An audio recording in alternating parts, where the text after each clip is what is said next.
Patuan Bosar Sinambela atau lebih dikenal Sisingamangaraja ke-12. Begini kisah saya.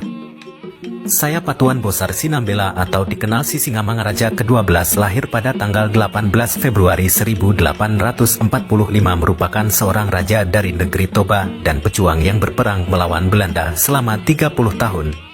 Saya diangkat oleh pemerintah Indonesia sebagai pahlawan nasional Indonesia pada tanggal 9 November 1961. Saya sekaligus sebagai Singamangaraja terakhir dari dinasti Singamangaraja. Setelah kematian saya, tidak ada lagi penerus dinasti Singamangaraja di Bakara. Saya berasal dari dinasti Singamangaraja yang bermula dari salah satu keturunan si Raja Oloan. Si Raja Oloan memiliki 6 orang putra yaitu Naibaho, Sihotang, Bakara, Sinambela, Sihite, dan Simanulang. Kemudian, Sinambela memiliki 3 orang putra, salah satunya adalah Raja Bona Ni Onan. Raja Bona Ni Onan menikah dengan seorang Boru Pasaribu. Anak dari Raja Bona Ni Onan adalah Raja Manghuntal yang kemudian mengawali dinasti Singamangaraja sebagai Sisingamangaraja pertama. Saya naik tahta sebagai raja pada tahun 1876 untuk menggantikan ayah saya Sisingamangaraja ke-11 yang bernama Raja Sohawan Sinambela. Sebagai seorang Singamangaraja, saya juga berperan sebagai raja dan imam. Penobatan saya sebagai Maharaja di negeri Toba bersamaan dengan dimulainya politik pintu terbuka Belanda dalam mengamankan modal asing yang beroperasi di Hindia Belanda. Belanda sendiri berusaha untuk menanamkan monopolinya atas kerajaan saya. Politik yang berbeda ini mendorong situasi selanjutnya untuk melahirkan Perang Tapanuli yang berkepanjangan hingga puluhan tahun. Pada tahun 1873, Belanda melakukan invasi militer ke Aceh melalui Perang Aceh. Kemudian, Belanda melanjutkan invasi ke Tanah Batak pada 1878. Para raja di kampung Batak yang beragama Kristen menerima masuknya Hindia Belanda ke Tanah Batak. Sementara Raja Bakara, yaitu saya, yang memiliki hubungan dekat dengan Kesultanan Aceh, menolak dan menyatakan perang. Pada tanggal 14 Maret 1878, datanglah Residen Boyle bersama tambahan pasukan yang dipimpin oleh Kolonel Nge sebanyak 250 orang tentara dari Siboga.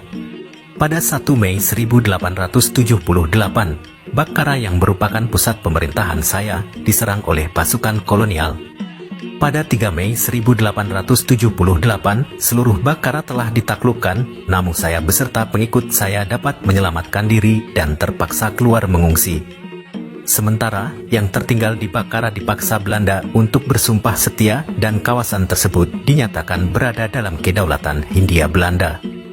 Walaupun Bakara telah ditaklukkan, saya terus melakukan perlawanan secara gerilya. Hingga akhir Desember 1878, beberapa kawasan seperti Butar, Labu Siregar, Nagasaribu, Huta Ginjang, Gurgur juga telah ditaklukkan oleh pasukan kolonial Belanda.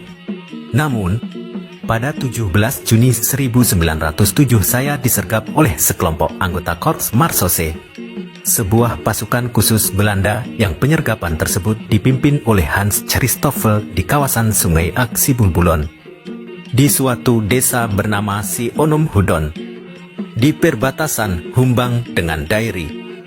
Saya menghadapi pasukan Korps Marsose sambil memegang senjata pisau gajah dompa.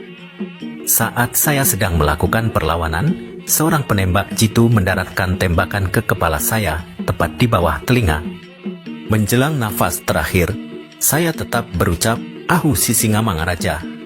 Dalam peristiwa tersebut, turut gugur bersama saya adalah kedua putra saya, Patuan Nagari Sinambela dan Patuan Anggi Sinambela, serta putri saya, Lopian Boru Sinambela. Sementara keluarga saya yang tersisa ditawan di Tarutung. Saya kemudian dikebumikan oleh Belanda secara militer pada 22 Juni 1907 di Selindung, setelah sebelumnya mayat saya diarak dan dipertontonkan kepada masyarakat Dairi.